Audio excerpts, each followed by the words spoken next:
Thank you very much. Okay, so thank you very much for everybody who's attending today and everybody who's going to watch this in the future. My name's Dr. Jodie Avery, and I am a Senior Research Fellow at the University of Adelaide in the Robinson Research Institute. And I've been researching in PCOS for about 25 years now. It's a bit of a passion project of mine. I actually have PCOS myself, so I sort of have a bit of an understanding of what goes on. And Steph might like to introduce herself as well. Yes, thanks so much, Jodie. And thanks everyone for tuning in. My name is Steph, Dr. Steph Potter. Just call me Steph. I'm based at Monash University at the School of Public Health and Preventative Medicine at Melbourne, Victoria. I'm University of Adelaide and Monash working together on this project with a couple of other unis. And my PhD or my research is in PCOS. I also do endometriosis, as does Jodie. I haven't been in research as long as Jodie. But I do find this space very rewarding, and definitely there's a lot of gap in care. It is slowly being filled, which is excellent, but now we need to translate that and improve clinical practice. Just as a background as well, I am a clinical dietitian, and I do see people with PCOS as well in clinical practice. So my research work impacts clinical, and clinical impacts my research work, and I find that quite rewarding, juggling both of those. So today we'll be talking to you about health related quality of life in PCOS, and this is kind of the first stage of this study, and we thought we'd kind of share with people who took part as a bit of a thank you. Cool. So in about 2020, there was a new Centre for Women's Excellence formed by Professor Helena Teague with a wider scope. And this one was called the Women's Health in Reproductive Life, or CREWELL. And I actually attended a journal club, which is a group where researchers get together and discuss the research in a certain area. And that was run by a colleague of ours called Melanie. And we found that there was a need for much more research as well as a more appropriate tool for quality of life. So myself, Steph, a lady called Hirana Yiskut, and Melanie put together a project grant through the CRE to develop the HERAQOL, which is health-related quality of life in PCOS. And we were awarded about $15,000 to undertake this survey as well, which was great. So we employed a research person, which was Steph, to take charge of this research. And I had by then taken on a project manager role in endometriosis, actually. So I didn't have as much time as I wanted to work on this project. So the main reason we need to have a new tool in PCOS is because it's not a stable condition over life course. And women with PCOS have really different experiences in quality of life, depending on their age, ethnicity, socioeconomic status, severity, and phenotype. So PCOS also impacts a person across the lifespan, prior to menopause, after menopause, and no matter the age, PCOS really impacts the quality of life, and it changes. So we do know that. And also women with PCOS have different experiences of quality of life depending on age, ethnicity, socioeconomic status, severity and phenotype, life stage, and their own priorities as well. So in the recent PCOS guidelines, they just updated the guidelines to these 2023 guidelines instead of the 2018 guidelines. And I actually went through all the research around quality of life, and we found that after looking at all the research, that they made an evidence-based recommendation which said that healthcare professionals and women should recognise the adverse impact of PCOS and or PCOS features on quality of life in adults. And then they have a thing called a practice point, which is women with PCOS should be asked about their perception of PCOS-related symptoms, impact on quality of life, and key concerns and priorities for management. So, on the next slide, there are minimal questions that screen for quality of life in PCOS. So there are actually some general questionnaires, like the SF36 is probably the most famous one. Then they have a thing called the HERAQOL breath, which is a quality of life tool used by the WHO. And then they also have a questionnaire called the PCOS quality of life tool. And they have another few that they use in adolescents as well. So these questionnaires might not capture the full physical and emotional and social impact of PCOS. So we need to address these within the person-centered care in order to achieve the best possible health outcomes in both the short and the long term. So we aim to scope and understand priorities for quality of life of women with PCOS throughout life, and to provide a conceptual framework for the creation of a meaningful and scientifically validated quality of life tool in the future. So we base this on a thing called the Schedule for the Evaluation of Individual Quality of Life, or the CQUAL questionnaire. And we attracted women who were diagnosed with PCOS, and we asked them about aspects of their life which was important for their quality of life.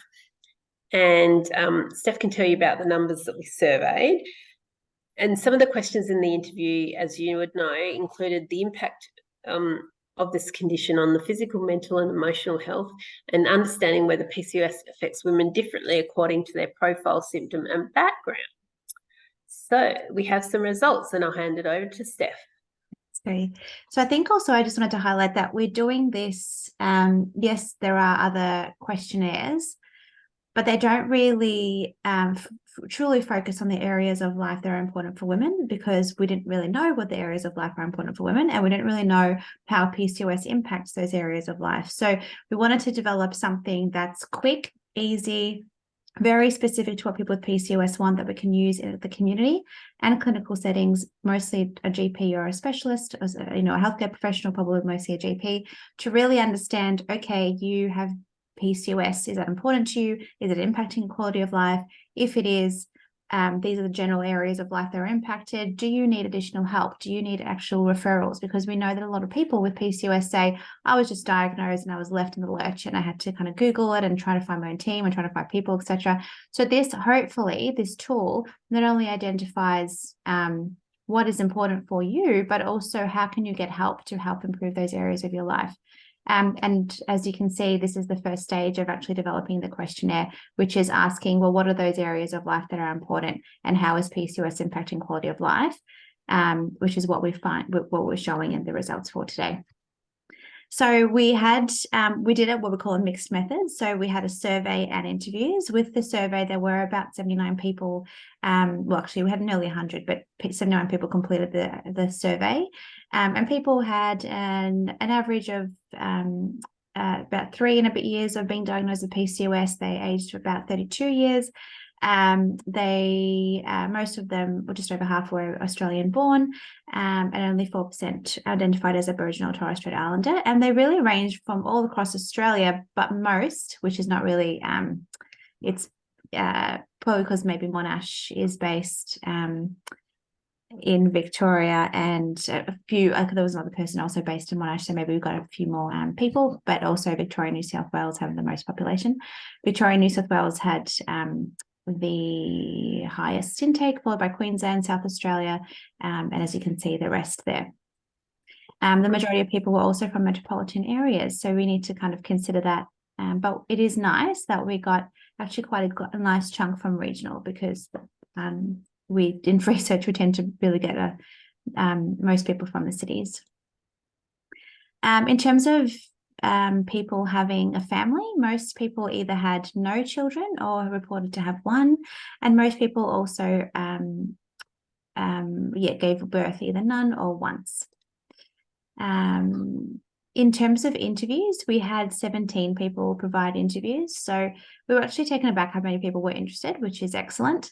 And overall, the 5 most important aspects of life that are important for people with PCOS are employment or their career, their family and friends, their marriage or their relationship with their husband. Most people said husband because I suppose maybe the age they were, but it could also be partner. and their health, particularly their physical and mental health, and then also their sexual health and or fertility. And I'll go into detail a little bit more now. So I'll start with employment. People thought their employment or their career was important because it did provide them with a lot of financial independence. It was enjoyable for most people. They said that as part of their life, it gave them purpose. It was also very satisfying. They allowed for their life and their career to progress. And it really also provided a way to not just focus on their PCOS, but focus on other things that really fulfill their life and how they can contribute to community in other ways.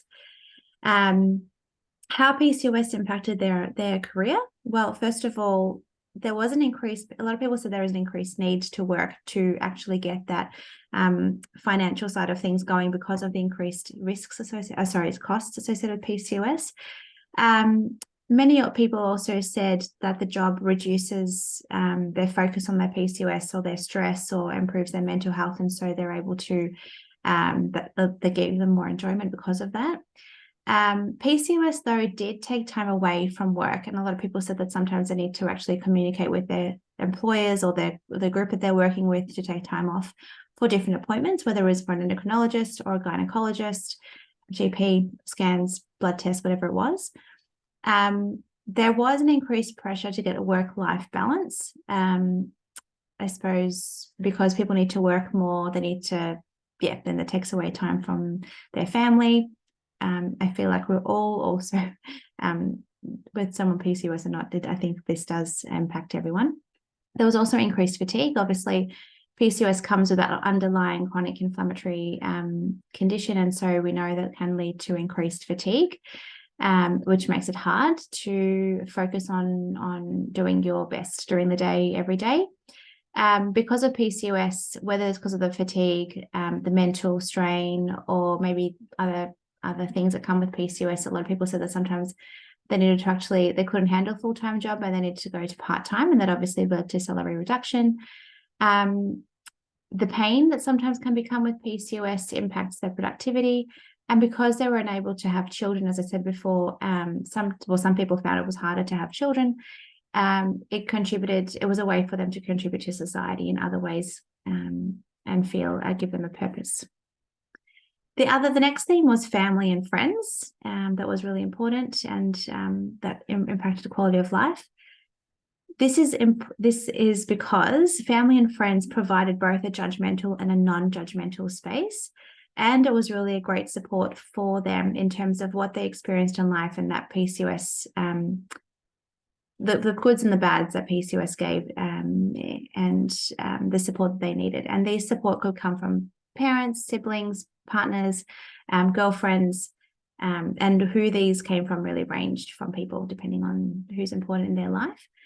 Family and friends are also found to be a way of feeling understood, a place to be honest, to feel validated, to feel valued, and to really feel loved. And also just to focus on other things in life, to talk about things that didn't really focus about PCOS. There were a few people that said that they had a focus of PCOS because maybe their siblings had PCOS as well, or there was a lot of judgment from families sometimes, or expectations about choices from a lifestyle perspective that people should be doing to better manage their PCOS according to what their generally family or other friends tend to think would be best for them. But most people found it that they were actually quite supportive. The impact of PCOS on friend and family relationships, most of the time it strengthened bonds because of, as I said, that shared experience. Unfortunately, the fatigue that kind of come with PCOS, whether it's physical or mental, meant that there was less time hanging out with friends or family, which meant there was a bit of a social cost there. And sometimes that can, separate you from the social times. And also that obviously then weakens relationships. Weakened relationships can also be, yes, reduced time, but also some people who found it hard to conceive. And obviously, as we know, having PCOS does not mean that you cannot have children, but there are some people who found it harder to conceive. Meant that if their family or friends kind of all have children, They found that they were kind of in a different life stage, and that kind of lack of connection made it a little bit hard to connect with others around them who were focusing on having children or expanding their family. The third theme was having a marriage or having a husband or having a partner. And this was important for them and impacted quality of life because, again, it was in a very non-judgmental space. It was a safe space. They had unconditional support, a lot of positive reinforcement, all aspects of care, particularly their lifestyle management. It was a source of stability, and a lot of people said with PCOS it can be really up and down. You don't really know what the day will bring you because of the PCOS for some symptoms, and so that stability was nice. It was a source of love. They worked as a team. There was a lot of intimacy and really building a home together, both physical and metaphorical. So impact of PCOS on marriage. First of all, if someone was experiencing or a couple were experiencing subfertility, it both had positives and negatives on that relationship. So it can really strengthen and bring people together. But obviously, sometimes it did bring some strain to certain relationships. But really, over this kind of oscillated depending on, I suppose, maybe the cycle or where they're at in their life in terms of their journey with subfertility. That fatigue, again, that comes with PCOS meant that when doing or planning for life events or things that they needed to be planned ahead. And some people have to actually plan around their cycle, including holidays or if they're going to events, etc. And this sometimes meant that there is a lower or a lack of social connection with other people. A lot of people with PCOS also said that they experienced a lot of guilt because they were unable to be present with either their partner. They were able to give less to their partner in many different ways, and including, most of all, unable to provide children if they were unable to do that. Obviously, again, not everyone had that experience. And lastly, finances. So because some finances or a larger chunk of finances need to be put towards healthcare costs associated with PCOS, sometimes people found that it kind of slowed down their journey to owning their own home. And sometimes that financial strain definitely increases stress on the relationship or even mental load on people with PCOS. The fourth area of life was physical health. And this is quite important for people because it, yes, obviously optimizes overall well-being. It meant that people needed to support around them, a team, whether it was their family or friends or the healthcare workers. They found being physical or exercising quite enjoyable. Being physically active, eating well, being knowledgeable was empowering, but also allowed them to manage their PCOS a little bit more and increase their overall self-control around their PCOS symptoms, and also it helped to improve their mood. How PCOS impacts physical health, first of all, and this comes up quite a lot, is weight change. So many people experienced quite easy weight gain, but difficult losing weight.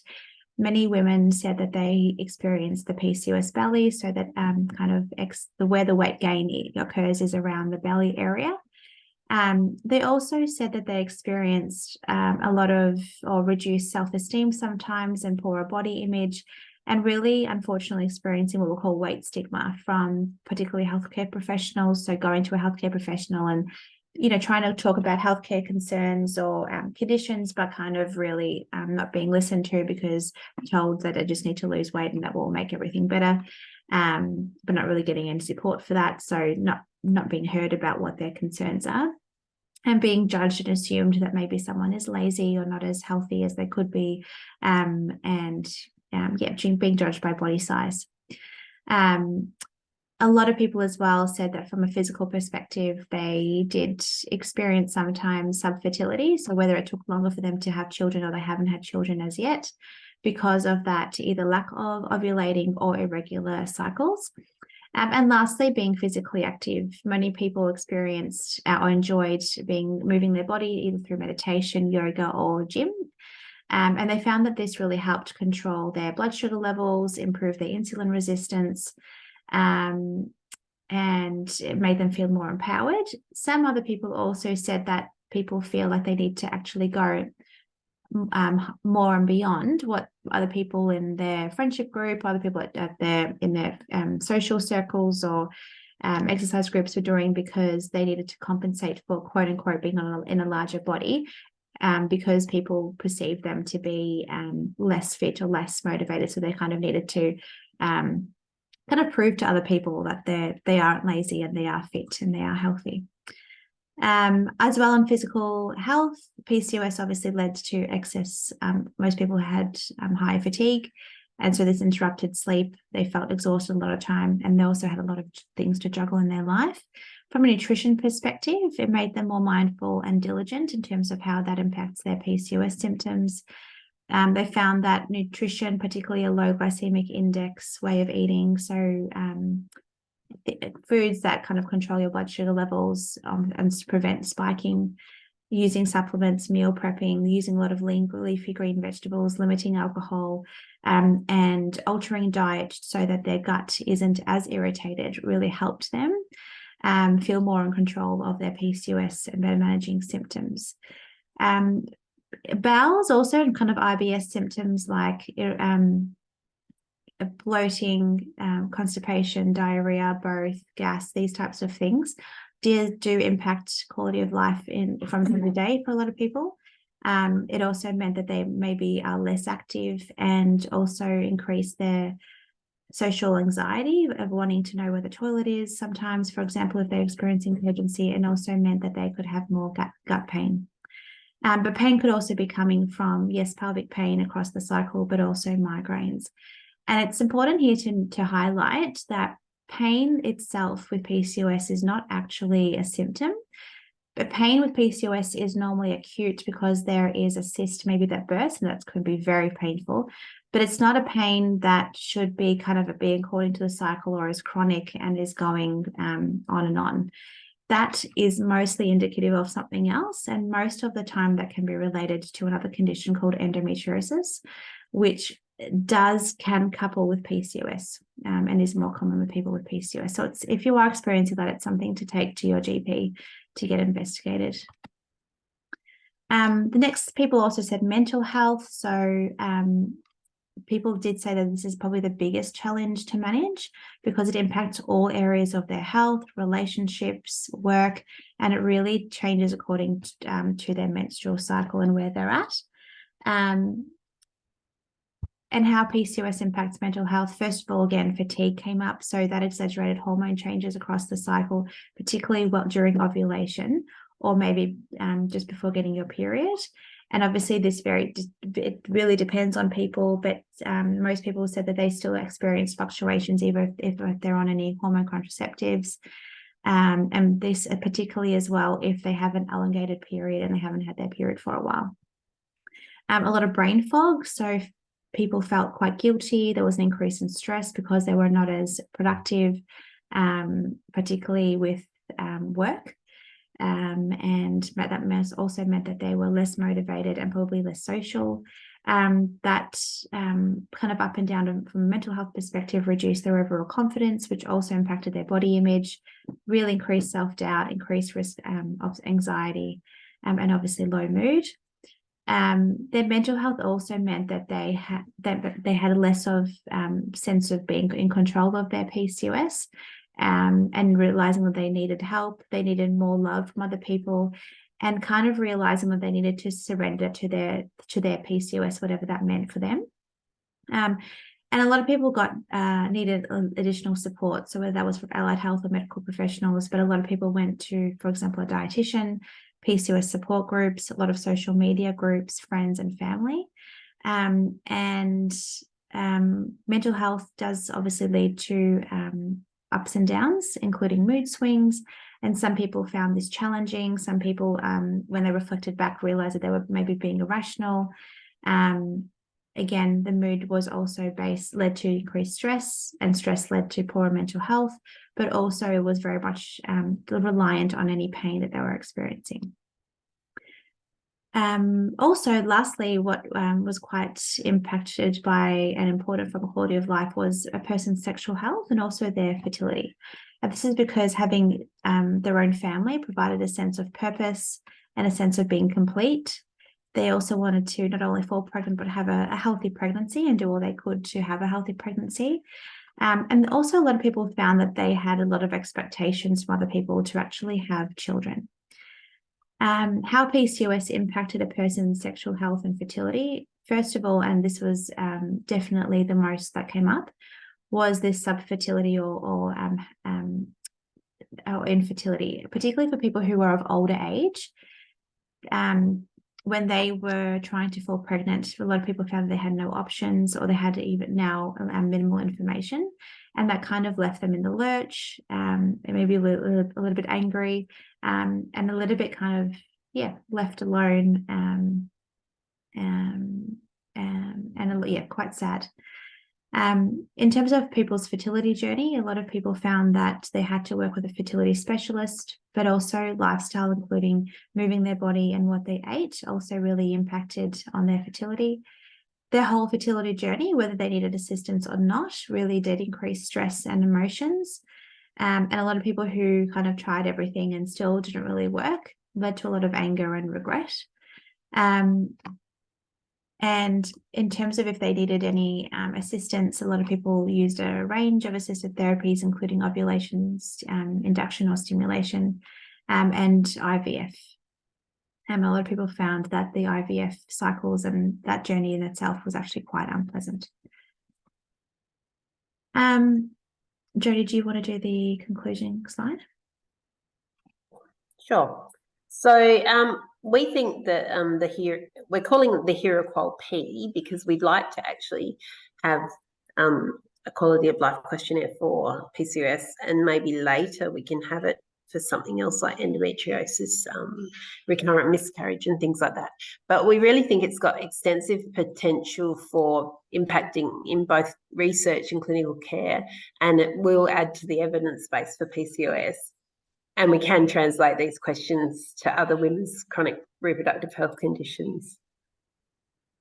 So we obviously haven't developed the questionnaire yet. Well, we have, but it's not out there yet. So the next stage now is, now that we know what are the 5 areas that are most important for women with PCOS, as highlighted today, and why they're important and how PCOS impacts those areas. We've now need to kind of put the themes together and put together kind of a questionnaire that we need to refine. So we have drafted a questionnaire, and we're now asking 10 people with PCOS and 10 either clinicians or researchers to review that kind of elongated drafted quality of life questionnaire, to understand, well, what do you think about this questionnaire? What's kind of important of these these kind of contents under each theme? What is important and what kind of is not as important? And we can kind of cull certain questions, and that's kind of underway. As we do that, we have the information from people with PCOS. We're just kind of currently recruiting more PCOS clinicians and researchers. And then once we do that and we've refined that tool, and hopefully it's quite a succinct tool, we'll then send it out to about 200 people who have been diagnosed with PCOS all across Australia, and that will be online. And obviously you're very much welcome to complete that once we start recruiting. And that's to really validate that questionnaire. And once we validate that questionnaire, we can then get it out into the open and allow people to start using it in a clinical setting. So we are nearly there. We're about halfway there. And a fun fact is that we've actually also been doing this in the Netherlands as well. So we've done it all the same thing in Dutch with our co-author or co-researcher, Dr. HERAQOL, and we actually went to visit her earlier this year as well, and sat down with her to work out if the themes in our questionnaire were the same as in her questionnaire or her interviews as well. So yeah. And they were very similar actually, which I think is also reassuring. And, it doesn't really matter where we are in the world, people with PCOS experience very similar things actually. And it was nice. Yeah. So hopefully we can continue by that. The next steps in the Netherlands are to do the same steps that we're doing. So But thank you, everyone. If you have any questions about PCOS in general, about PCOS research, about maybe questions about what should I do with PCOS, my quality of life, anything related, please email us. You can email as on the slide, stephanie.protter1@monash.edu, and that will be emailing us, really, the team. And we might put this presentation up on the HERAQOL Facebook group as well, so that anybody in the group can see the presentation. So, and any of your friends with PCOS are welcome to watch it as well. That's right. Yeah, absolutely. And thank you. Any questions? I might just stop sharing.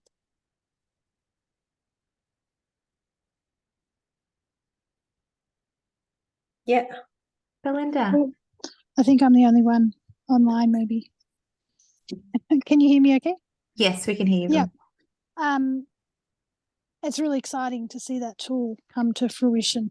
Not only, if I had have been, earlier in my years, as someone with PCOS and endometriosis, I think it would have been very, very valuable. But, it'll help people in the future. I also work as a midwife and a diabetes educator, so I see a fair bit of this in my setting. But I'm also a researcher, so I'll disclose that. As per usual with a lot of research, we don't reach a wide variety of participants. And I think, like, I work in the Indigenous space, so I have these conversations with Indigenous women, a lot of them who do have polycystic ovarian syndrome, more so than endometriosis, and how we talk about these things in regards to women's business is very different to the words and the themes that you're focusing on that will actually, that are becoming the tool. So I think we need a tool like this for the Indigenous space, but we need something a little bit different. Is there any possibility to retweak it and, collaborate with the Indigenous community to come up with something that's more culturally insensitive to their needs? Not that you want to redo a study.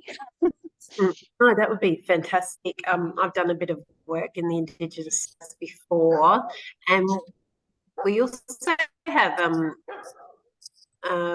I don't know if you know Dr. Jackie Boyle, who works in that space with PCOS as well. Yeah, yep. It might be worth talking to her about that kind of thing. But yeah, that's a really good idea. Yeah. And definitely, we will probably need to have that would have to be a separate study, because even absolutely gather the data, connect with people will be completely different as you and Jackie would be one of the ones to start that process.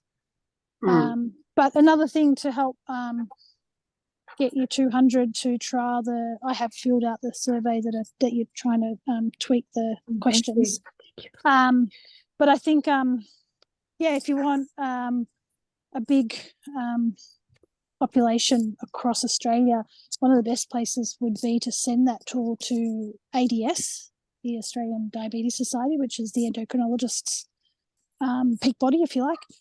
And even ADEA, which is the Diabetes Educators Association, because we all, PCOS being an endocrine condition, we can all share that with our communities, which is a very wide, like, we don't just work with people with diabetes, we work in preconception clinics, and to get this tool into those preconception clinics so that we can, intervene early would just be, saving livelihoods for these women.